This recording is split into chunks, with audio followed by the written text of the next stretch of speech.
Hello, this is Carl's Mustang, and today I'm going to be doing a build tutorial on how to make the H700 Corvette C8, which is made by Hennessy. And just like the name hints at, it has 700 horsepower.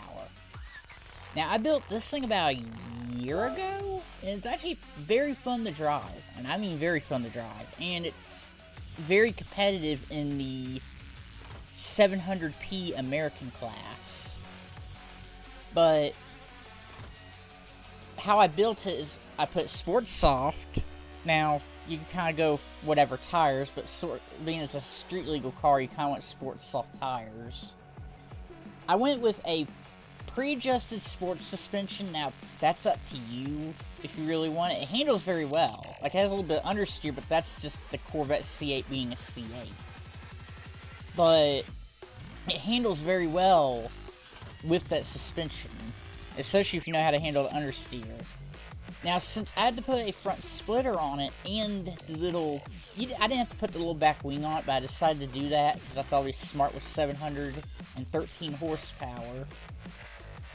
I had to put the front splitter on it, but the rear wing I didn't have to, but I thought the rear wing would be the best idea to kind of balance it out. Of course, you'll get that once you get the style, or livery, or whatever you want to call it, because I already uploaded this a while back. Of course, you need a Sport ECU. You don't need a power restrictor. I can't remember why I added that for.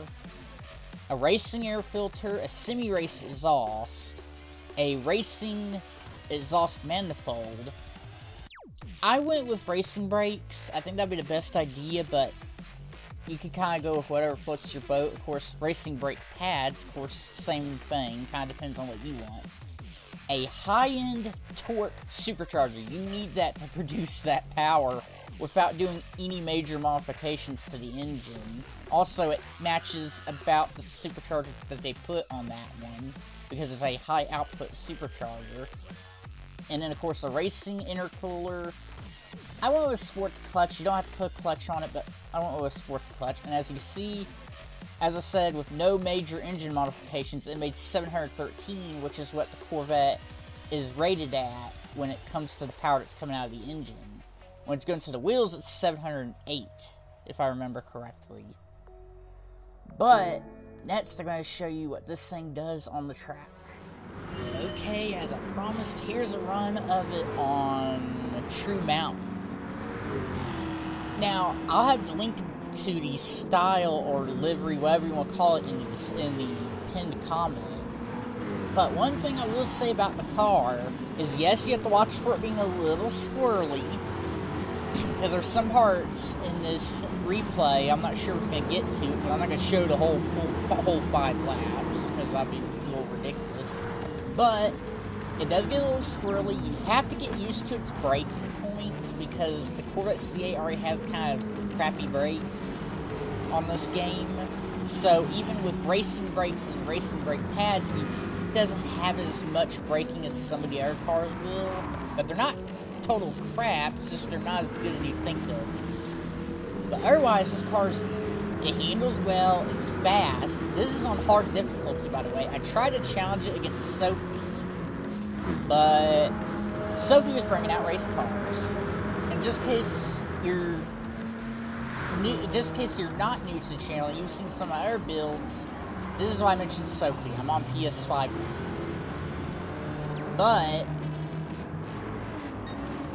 this thing's damn fast. I mean, I'm still shocked by how fast it is even today. Well, even though I'm the one that built it off the Hennessy, and even though I've driven it, I don't know how many times over the year I built this car, over the last year I built this car, but I'm still surprised by it. But it's one of those things that it probably could challenge race cars if you turn the downforce all the way up, and if you put racing tires on it. Would I suggest that? No, because it's just a street legal, but you could do it if you really wanted to. It can also challenge hypercars. I've taken it into the hypercar race, and it's done very well in the hypercar race. So you can also take it into that as well. So that is one thing you can also consider as the hypercar races. The only one it doesn't do very well in, there's the part where it gets squirrely, right there. Of course, that part also unloads your suspension a little bit. But the only race it doesn't do very well with is the one with the Valkyrie at, I think it's called Dragon... I can't remember if it's called Dragon Tail or Dragon Tail. But it does not do very well against that Valkyrie, because that Valkyrie is just damn overpowered. But if you can get past him, because I've done it before, if you can get past him, you make a good lead ahead of him. Like this car, you know the opponent's on hard. It got a 16-second lead before the end of the race. That's how good that car is. That's all I really have for today's video, and I'll see you guys later in the next video.